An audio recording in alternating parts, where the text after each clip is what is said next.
नमस्कार सर्वांना. राष्ट्रीय घडामोडींचा आपण अभ्यास करतोय. मागच्या भागामध्ये काही आपण राष्ट्रीय घडामोडी अभ्यासल्या थोडक्यात आणि त्याचे काही प्रश्न पाहिले. आता त्याचप्रमाणे त्याचा पुढचा हा भाग आहे. काही राष्ट्रीय घडामोडी आणि महत्त्वाच्या राष्ट्रीय घडामोडी आणि त्याच्यावरचे संभाव्य प्रश्न कोणते असतील याचा आपण अभ्यास करूयात. जून ते डिसेंबर दरम्यानच्या या राष्ट्रीय घडामोडी असणार आहेत. तर या ठिकाणी पहा, 13व्या शतकातील दगडी शिलालेख सापडला आहे.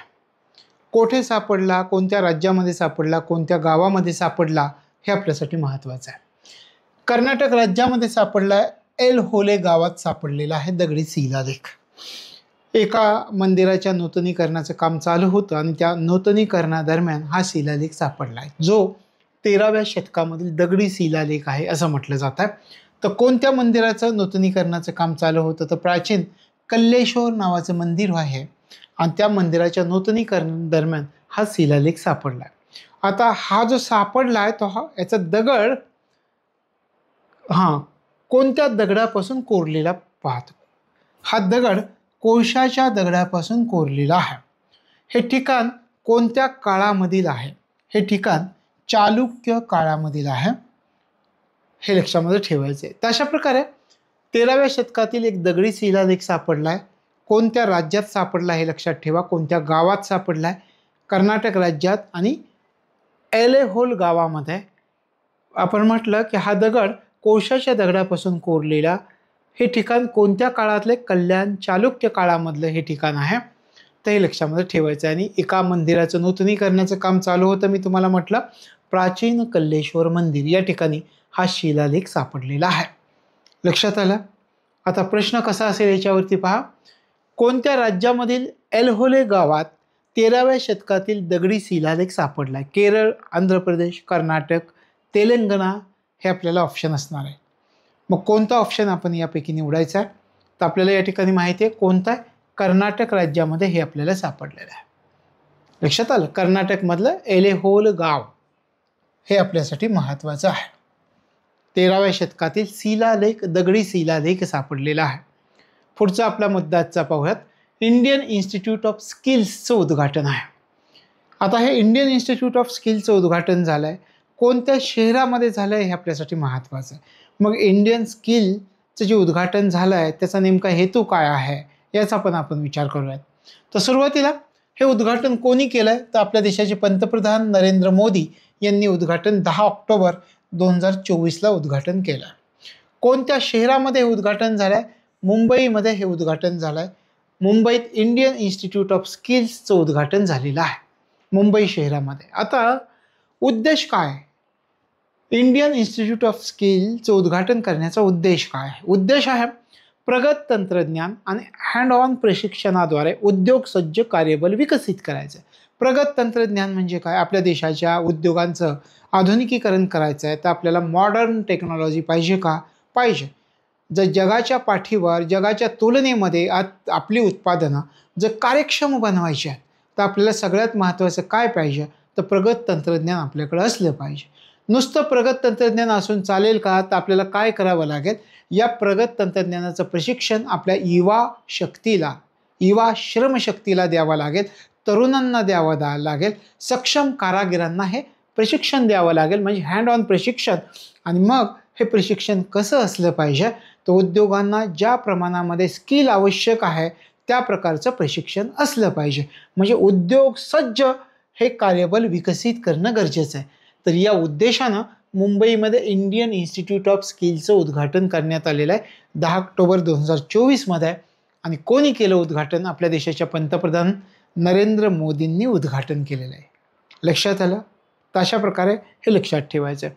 आता याच्यासाठी कोणामध्ये भागीदारी करण्यात आलेली, आपण नुसतं म्हणतोय की प्रगत तंत्रज्ञान द्यायचं आहे, हँड ऑन प्रशिक्षणाद्वारे आणि उद्योग सज्ज कार्यबल विकसित करायचं आहे. मग तशा इन्स्टिट्यूट्सशी आपल्याला करार करावा लागेल. मग आपण कोणाशी करार केला आहे का, तर आपण करार केला आहे.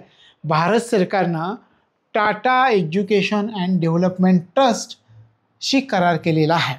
तर Tata education and development trust आणि भारत सरकार यांच्यामध्ये कोणत्या प्रकारची भागीदारी पहा, सार्वजनिक खाजगी भागीदारी अंतर्गत ही संस्था स्थापन करण्यात आलेली आहे.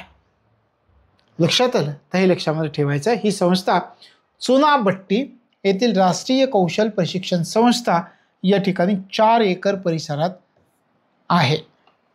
तर अशा प्रकारे हे इंडियन इन्स्टिट्यूट ऑफ स्किल्स आहे. लक्षात आलं? पंतप्रधान नरेंद्र मोदींनी उद्घाटन केलं आहे. कोणत्या ठिकाणी? मुंबईमध्ये केलं आहे. उद्देश मी तुम्हाला सांगितला, प्रगत तंत्रज्ञान आणि हँड ऑन प्रशिक्षणाद्वारे उद्योगसज्ज कार्यबल विकसित करायचं आहे. तशा प्रकारे कोणासोबत करार केला आहे भारत सरकारनं? टाटा एज्युकेशन अँड डेव्हलपमेंट ट्रस्टशी करार केलेला आहे. सार्वजनिक खाजगी भागीदारी आहे ही. आणि ही संस्था कुठे? चुनाभट्टी येथील राष्ट्रीय कौशल्य प्रशिक्षण संस्था येथे 4 एकर परिसरामध्ये असणार आहे. तर हे लक्षात ठेवायचं. संभाव्य प्रश्न पहा. पंतप्रधान नरेंद्र मोदींनी 10 ऑक्टोबर 2024 रोजी कोणत्या शहरामध्ये इंडियन इन्स्टिट्यूट ऑफ स्किल्सचं उद्घाटन केलं आहे? लखनौ, वाराणसी, मुंबई, कोची. कोणत्या शहरामध्ये? आपल्या लक्षात येतं की मुंबई शहरामध्ये हे उद्घाटन करण्यात आलेलं आहे. त्यानंतर हे एक महत्त्वाचं धोरण हमसफर धोरण लागू झाले आपल्या देशामध्ये. पण हमसफर हे धोरण कुटुंबासाठी नाही.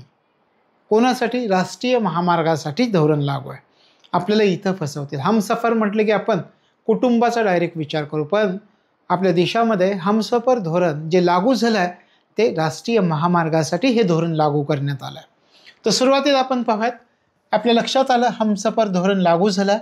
राष्ट्रीय महामार्गासाठी हे धोरण लागू झालं आहे.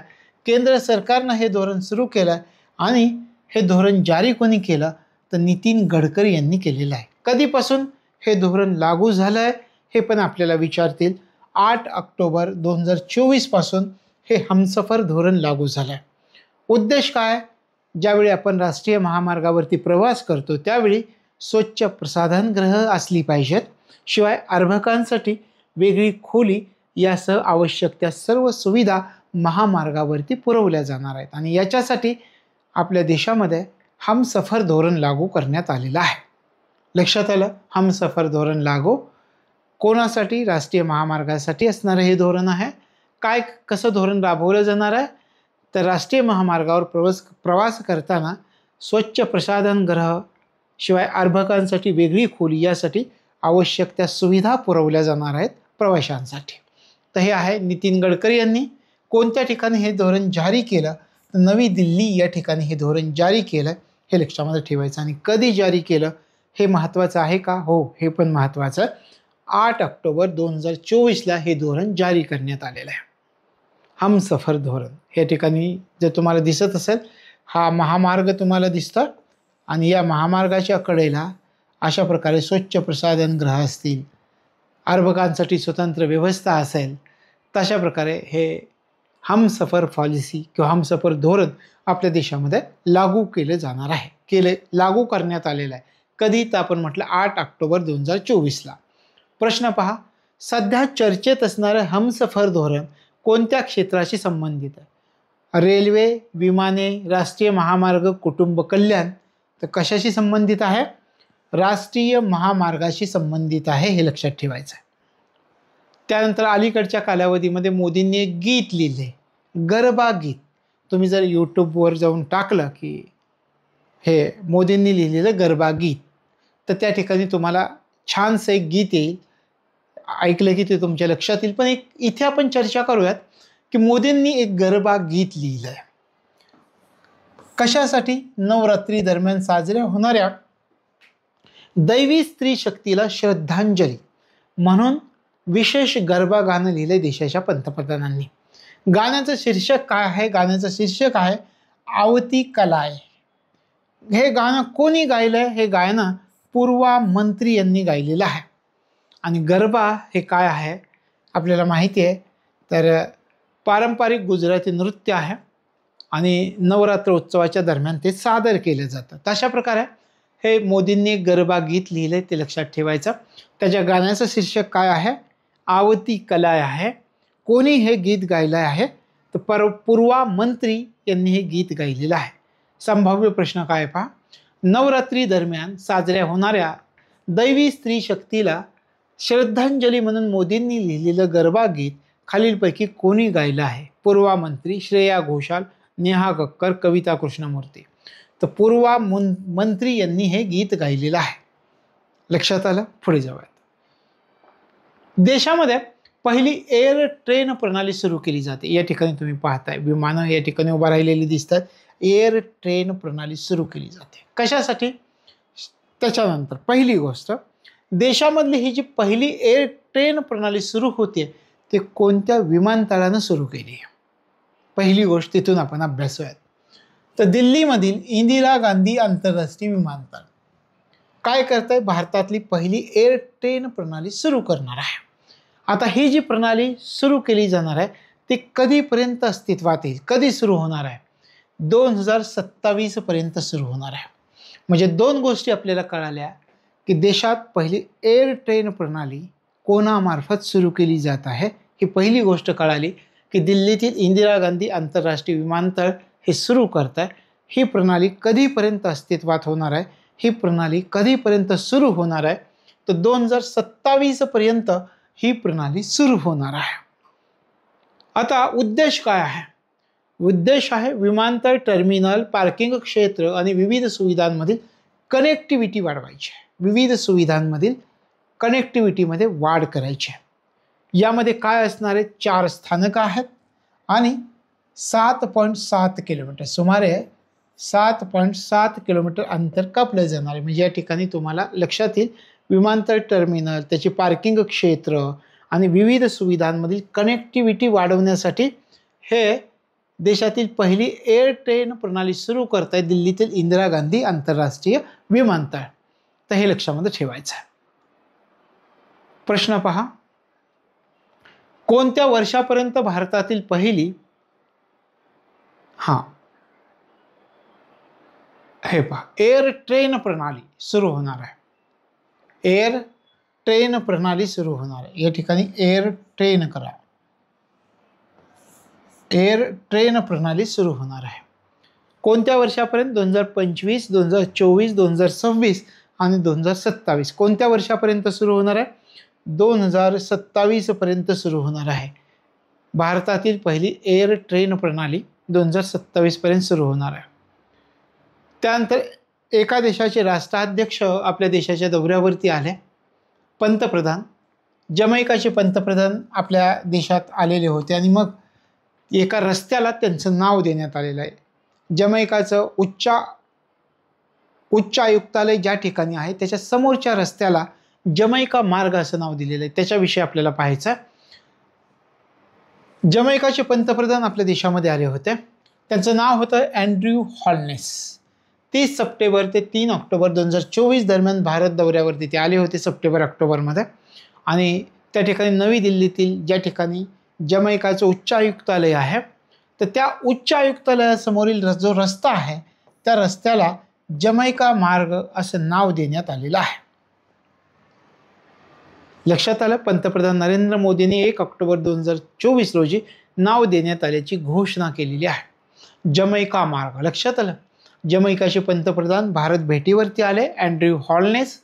आणि भारत भेटीवर आल्यानंतर ज्या ठिकाणी नवी दिल्लीमध्ये या देशाचं उच्च आयुक्तालय आहे त्याच्यासमोर एक रस्ता आहे, त्या रस्त्याला जमैका मार्ग असं नामकरण त्या रस्त्याचं करण्यात आलेलं आहे. संभाव्य प्रश्न, अँड्र्यू हॉलनेस 30 सप्टेंबर ते 3 ऑक्टोबर 2024 दरम्यान भारत दौऱ्यावर आले होते. ते कोणत्या देशाचे पंतप्रधान आहेत? केनिया, झिम्बाब्वे, जमैका, घाना. कोणत्या? बरोबर, जमैका या देशाचे ते पंतप्रधान आहेत. हे आपण अभ्यासलं होतं.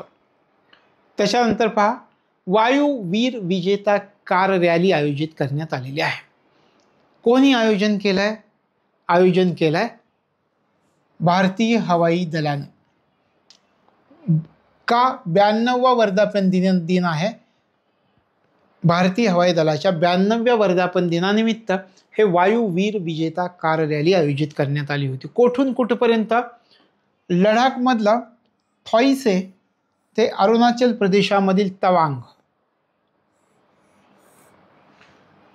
कोठून कुठपर्यंत ही वायुवीर विजेता कार रॅली आयोजित करण्यात आली होती? लडाखमधला थॉईसे ते अरुणाचल प्रदेशातील तवांगपर्यंत ही कार रॅली आयोजित करण्यात आली होती.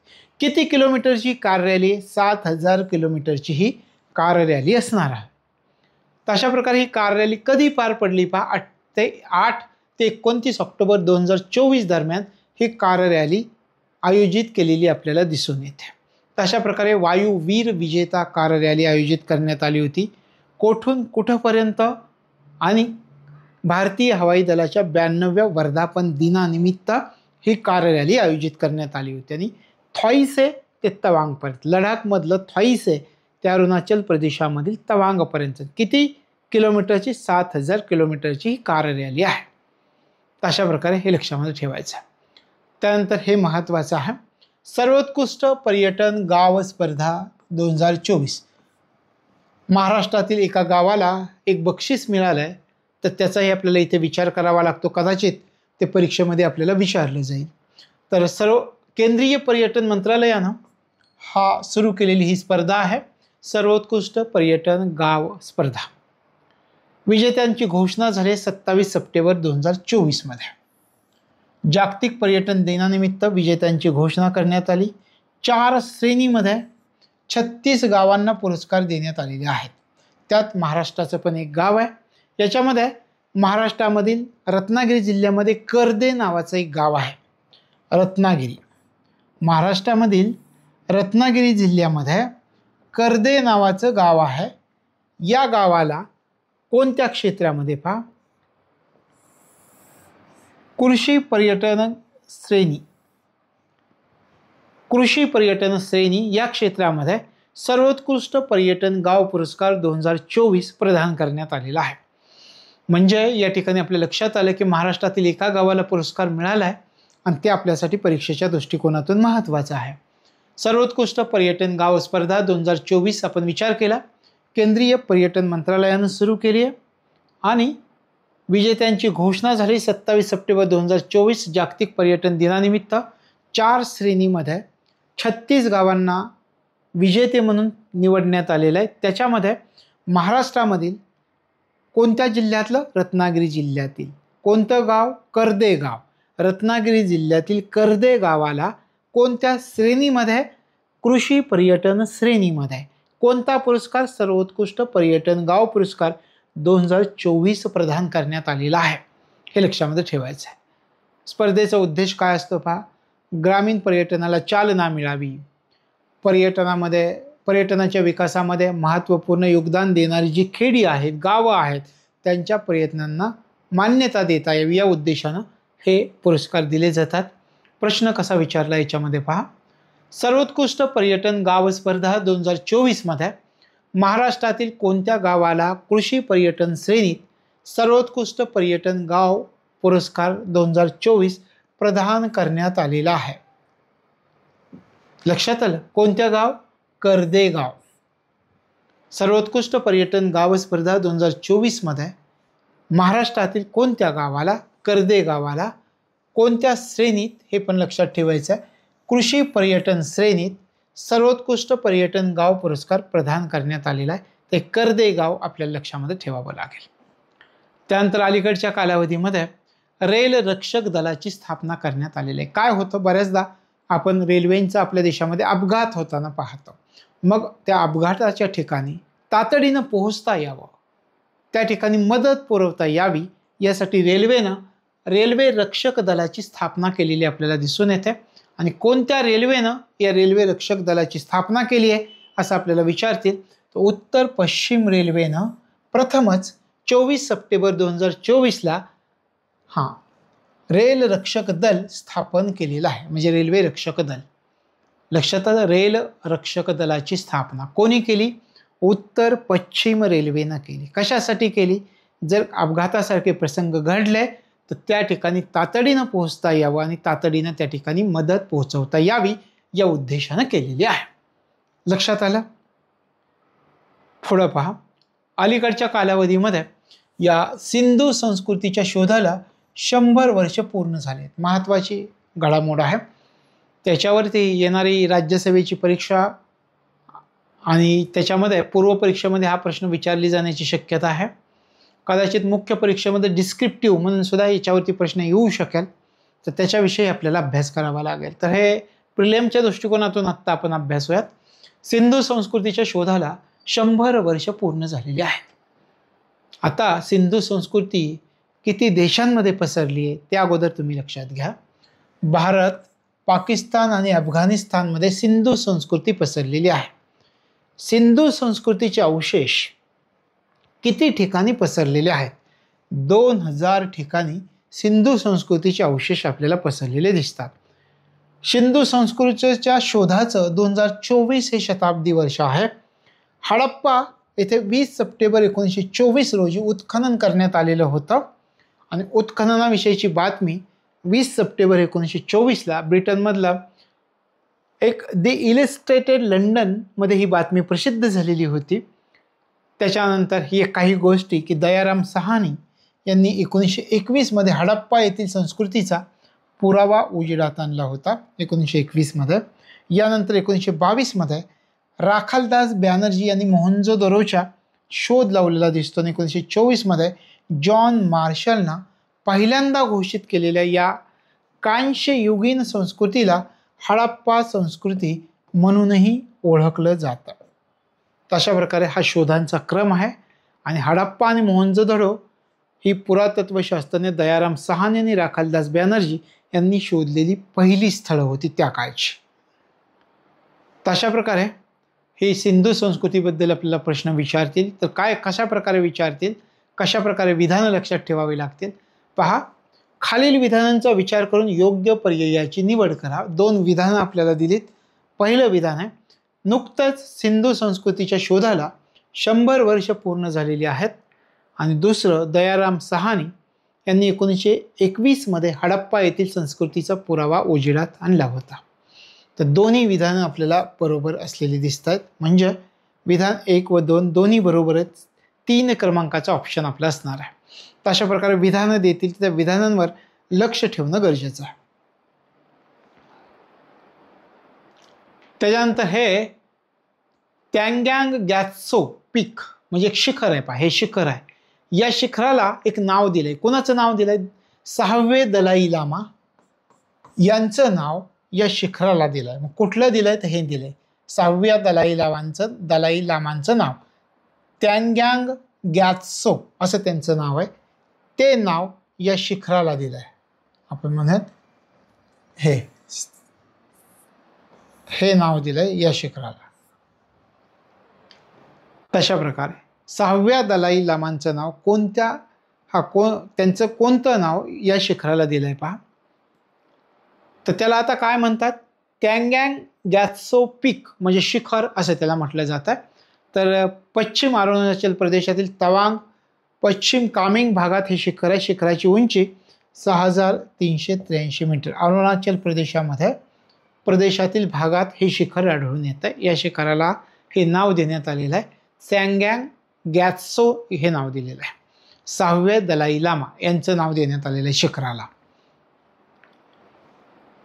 पुढे अलीकडच्या कालावधीमध्ये नॅशनल इन्स्टिट्यूट ऑफ सेकंडरी ॲग्रिकल्चरची शताब्दी आहे. आपल्याला विचारतील नुकतीच खालीलपैकी कोणत्या संस्थेने आपली शताब्दी साजरी केली असं विचारतील आणि ह्या ऑप्शन देतील निसा. तर national institute of secondary agriculture या संस्थेनं आपली शताब्दी साजरी केली आणि या शताब्दी समारंभ तुम्हाला दिसतं. इथे कोण हजर आहे? या आपल्या देशाच्या राष्ट्रपती द्रौपदी मुर्मू यांनी या शताब्दी समारंभाला संबोधित केलेलं होतं. या संस्थेनं आपली शताब्दी साजरी केली. आपल्याला विचारतील परीक्षेमध्ये खालीलपैकी कोणत्या संस्थेनं नुकतीच आपली शताब्दी साजरी केलेली आहे? तर ही आहे national institute of secondary agriculture. शताब्दी समारंभाला कोणी संबोधित केलं होतं? राष्ट्रपती द्रौपदी मुर्मू यांनी संबोधित केलेलं होतं. समारंभ कधी पार पडलाय? 20 सप्टेंबर 2024मध्ये. समारंभ कोठे पार पडलाय? रांची येथील नामकुम या ठिकाणी समारंभ पार पडलेला आहे. लक्षात आलं? तर हे लक्षामध्ये ठेवायचं. तर हे कोणत्या संस्थेनं नुकतीच शताब्दी समारंभ साजरा केला? तर हे संस्थेचं नाव आपल्याला लक्षात ठेवावं लागेल. National institute of secondary agriculture या संस्थेनं. आणि द्रौपदी मुर्मू यांनी या समारंभाला संबोधित केलं होतं हे लक्षात ठेवा. कोठे झाले समारंभ? रांची येथील नामकुम या ठिकाणी हा समारंभ पार पडला, हे लक्षामध्ये ठेवा. पुढचा महत्त्वाचा आपला मुद्दा आहे Indian institute of immersive creators. काय आहे हे? याच्या स्थापनेला आपल्या केंद्रीय मंत्रिमंडळानं मंजुरी दिली. Indian institute of immersive creators. आता हे काय आहे आणि याच्या स्थापनेला मंजुरी दिली, पण ही संस्था कोठे असणार आहे? कोणत्या शहरामध्ये स्थापनेला मंजुरी दिली? कोणत्या शहरात याची स्थापना होणार आहे? तर त्याची स्थापना होणार आहे मुंबईमध्ये. Indian institute for immersive creators ही संस्था कोठे असणार आहे? तर मुंबईमध्ये असणार आहे. मग ती काय व्हिज्युअल इफेक्ट्स, ॲनिमेशन, या ठिकाणी animation, visual effects, gaming, comics and extended reality, तर यासाठी असणारी ही संस्था आहे. तर या Indian institute of immersive creators या संस्थेच्या स्थापनेला केंद्रीय मंत्रिमंडळानं मंजुरी दिली आणि ती कुठे असणार आहे ही संस्था? तर मुंबईमध्ये असणार आहे. लक्षात आलं? पुढे जाऊया. मनू भाकर यांना आपण सर्वजण ओळखतो. यांना ॲम्बेसेडर म्हणून जाहीर केलेलं आहे. कोणी? ते आपण पाहूयात. सुरुवातीला मनू भाकर आहेत कोण? त्याचा आपण विचार करूयात. पॅरिसला ऑलिम्पिक स्पर्धेमध्ये नेमबाजी या प्रकारामध्ये त्यांनी 2 पदकं जिंकलेली आहेत. मनू भाकर यांनी. लक्षात आलं? पहिल्यांदा त्या कोण आहेत हे मी तुम्हाला सांगितलं की मनू भाकर पॅरिसमध्ये जी ऑलिम्पिक स्पर्धा झाली त्याच्यामध्ये नेमबाजी स्पर्धेमध्ये त्यांनी 2 पदकं जिंकलेली आपल्याला दिसून येतात. हे त्यांचं पिक्चर आहे, रिअल पिक्चर. आता यांची कोणी ब्रँड ॲम्बेसेडर म्हणून नेमणूक केले? तर भारताच्या बंदरे, शिपिंग आणि जलमार्ग मंत्रालयानं या खेळाडूची ब्रँड ॲम्बेसेडर म्हणून नेमणूक केली. कोणाची नेमणूक केली? भारताच्या बंदरे, शिपिंग आणि जलमार्ग मंत्रालयाने कोणाची ब्रँड ॲम्बेसेडर म्हणून नेमणूक केली? तर मनू भाकर. कोणत्या खेळाशी संबंधित आहे? नेमबाजी ह्या खेळाशी संबंधित आहेत. पदकं कोणत्या पॅरिस या ठिकाणी झालेल्या ऑलिम्पिक स्पर्धेमध्ये त्यांनी नेमबाजी या स्पर्धेमध्ये 2 पदकं जिंकलेली दिसत आहेत. आणि कोणत्या विभागानं त्यांना स्वतःचा ब्रँड ॲम्बेसेडर म्हणून नेमला आहे? तर भारताच्या बंदरे, शिपिंग आणि जलमार्ग मंत्रालयाने यांना ब्रँड ॲम्बेसेडर म्हणून नेमणूक केलेली आहे. लक्षात आलं? तर हे लक्षामध्ये ठेवायचं. प्रश्न: भारताच्या बंदरे, शिपिंग आणि जलमार्ग मंत्रालयाने कोणत्या खेळाडूची ब्रँड ॲम्बेसेडर म्हणून नेमणूक केली? अभिनव बिंद्रा, जसपाल राणा, मनू भाकर, अपूर्वी चांडेला. कोणाची नेमणूक केलेली? मनू भाकर यांची ब्रँड ॲम्बेसेडर म्हणून नेमणूक केली भारताच्या बंदरे, शिपिंग आणि जलमार्ग मंत्रालयानं. त्यानंतर पहा, नमो भारत रॅपिड रेल्वे सेवा. पंतप्रधान नरेंद्र मोदींनी या रेल्वे सेवेला हिरवा झेंडा दाखवला 16 सप्टेंबर 2024. नमो भारत रॅपिड रेल्वे सेवा. आता ही रेल्वे सेवा पहिल्या वंदे मेट्रोला हिरवा झेंडा दाखवलाय. कोणत्या 2 स्थानकांदरम्यान धावणार आहे? भुज आणि अहमदाबाद या 2 स्थानकादरम्यान धावणार आहे. वंदे मेट्रो आता नमो भारत रॅपिड रेल्वे सेवा असं हिचं नामकरण केलेलं आहे. तर अहमदाबाद भुज वंदे मेट्रो सेवा 9 स्थानकावर थांबणार आहे. म्हणजे या ठिकाणी सगळ्यात महत्त्वाचं काय आहे की नमो भारत रॅपिड रेल्वे सेवेला याचं उद्घाटन झालं आहे, पंतप्रधान नरेंद्र मोदींनी केलं आहे. 16 सप्टेंबर 2024ची घटना आहे आणि ती कोणत्या 2 स्थानकांदरम्यान धावणार आहे? तर भुज आणि अहमदाबाद या 2 स्थानकांदरम्यान धावणार आहे, हे लक्षात ठेवा. ताशी वेग किती असेल? ताशी वेग 110 किलोमीटर असेल आणि 360 किलोमीटर अंतर 5 तास 50 मिनिटात पूर्ण करणार आहे. तशा प्रकारे हे लक्षामध्ये ठेवायचे. प्रश्न पहा, देशातील पहिली वंदे मेट्रो कोणत्या 2 शहरांदरम्यान धावणार आहे? कुठल्या? भुज अहमदाबाद, सुरत अयोध्या, सुरत अहमदाबाद, वडोदरा सुरत. भुज अहमदाबाद यांच्या दरम्यान धावणार आहे असं आपण या ठिकाणी पाहिलं. अहमदाबाद भुज यांच्या दरम्यान. लक्षात आलं? पुढे जाऊया. एक राज्य सरकार आहे. ते राज्य सरकार काय करत आहे की सौर ऊर्जेवर चालणारा पहिला एक्सप्रेस वे तयार करत आहे.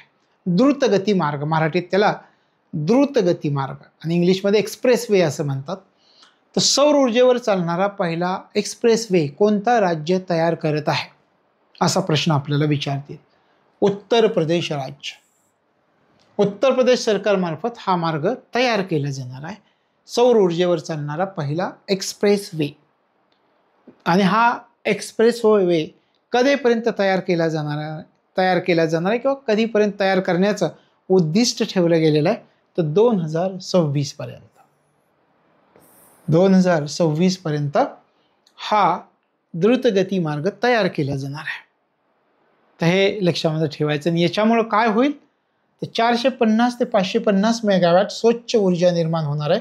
शिवाय या उपक्रमांतर्गत 2026-27 पर्यंत 22,000 मेगावॅट सौर ऊर्जा निर्माण करण्याचं उत्तर प्रदेश सरकारचं उद्दिष्ट असणार आहे. लक्षात आलं? काय काय पाहिलं पहा. सौर ऊर्जेवर चालणारा पहिला एक्सप्रेस वे कोणत्या राज्यातर्फे तयार केला जातो? उत्तर प्रदेश राज्यातर्फे. कधीपर्यंत तयार होईल? 2026 पर्यंत तयार होईल.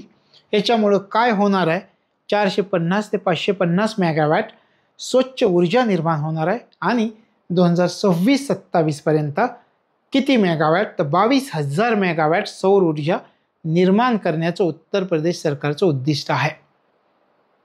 लक्षात आलं? तर या गोष्टी आपल्याला लक्षामध्ये ठेवायच्या. संभाव्य प्रश्न पहा. खालीलपैकी कोणत्या राज्यामार्फत सौर ऊर्जेवर चालणारा पहिला द्रुतगती मार्ग तयार केला जाणार आहे? कोणत्या राज्यामार्फत? केरळ, गुजरात, उत्तर प्रदेश, महाराष्ट्र असे ऑप्शन्स आपल्याला येतील. उत्तर प्रदेश हे आपलं उत्तर असणार आहे. उत्तर प्रदेश राज्यामार्फत सौर ऊर्जेवर चालणारा पहिला द्रुतगती मार्ग तयार केला जाणार आहे. आणि अलीकडच्या कालावधीमध्ये आणखी एक महत्त्वाची घटना राष्ट्रीय घडामोडींच्या बाबतीत. दूरदर्शनला 65 वर्ष पूर्ण झालेली आहेत.